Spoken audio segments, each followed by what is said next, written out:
Wag. Ang dami pira. Kanino kaya ito? Ikaw ba si Mang Victor? Sumama ka sa akin, dali.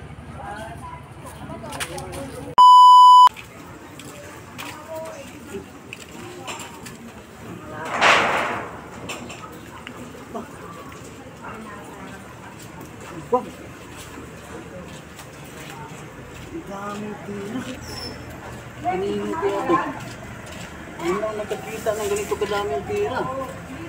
Bakit ito na yung sagot sa matagal ko ng paghihirap. Ang daming pira. Pero, kawawa naman yung may-ari nito. Baka hinahanap na yung maraming pira na ito. Ano kayang gagawin ko nito? Ibalik ko na lang sa barangay. Kawawa naman yung may-ari. Dadalhin ko sa barangay. Maraming salamat, Mang Victor. Pagbalik mo nito napulot mong bag, may lamang napakaraming pera. At itong nasa harapan mo ngayon, siya ang may-ari ng bag, si Ann. Mang Victor, maraming salamat dito ah. Nagtapon kasi ako ng mga lumang gamit sa apartment. Yung isang gamit pala na naitapon ko, yung bag na to na may lamang pera. Napakabuti nyo po. Okay lang po, madam. Masaya na rin ako at naibalik ko sa tunay talagang may-ari yung pera at bag. Sige Mang Victor, huwag ka nang mangalakal sa araw na to. Bilang pasasalamat sa kabutihang loob mo. Ka lang. O ito 20. Magberyenda ka muna at ako'y magpapaalam na. Alis na ako. Salamat uli. Salamat Kap. Okay. Sige lang. Mang Victor, anong masabi mo?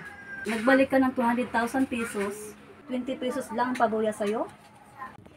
Okay lang po yun, Kap. Wala naman po talagang katumbas na halaga ang pagtulong.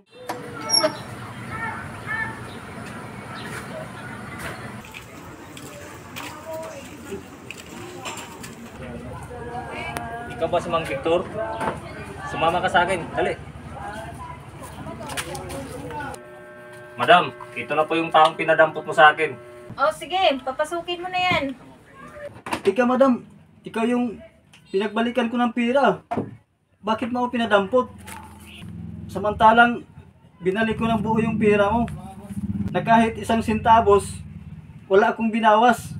Yun nga ang dahilan kuya, kaya kita pinadampot. Dahil nga hindi mo binawasan yung perang napulot mo.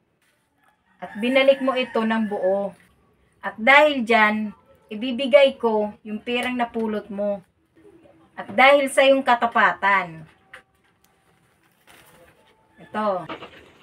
Diyos ko po, hindi ako makapaniwala, madam. Yung pirang napulot ko na 200,000, ibibigay nyo sa akin ng buong buo. Mas mabait pa pala kayo sa akin. Maraming salamat. Maraming salamat din po sa Panginoon. Nangungutong ka ba sa mga motorista? Kaya araw-araw ka may pera? Kahit asawa kita, hindi kita kukonsintihin sa mga masama mong gawain.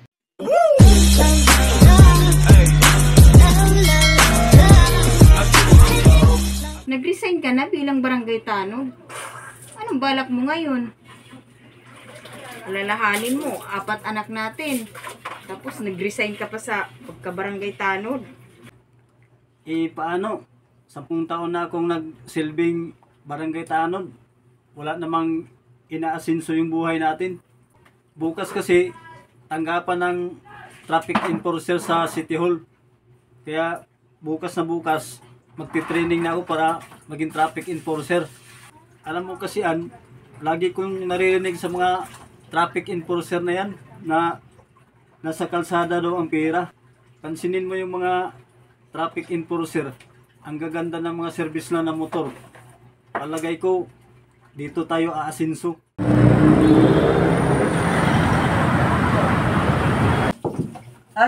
Dito na ako. Meron akong pasalubong. Ay, dito na ako. Yan, may kasalubong ako. Nga no, Vic, no? Tama ka nga, no? Simula nung pumasok ka sa traffic enforcers, hindi na tayo kinakapos. Pero hanggang ngayon, palaisipan pa rin sa akin kung paano kayo kumikita ng malaki dyan, araw-araw. Eh, hindi naman kalakihan ang sweldo ng traffic enforcers. Ay nako, ang dami mo namang tanong. Kumain ka na lang kaya dyan. Huwag mo na pagurin yung utak mo. Ang importante, umangat na tayo dahil sa pagiging traffic enforcer ko. Nag-alala lang kasi ako, baka may ginagawa ka ng labag sa batas. Eh, paano kung nahuli ka? Maring anak, huwag kang magagalit sa akin ha.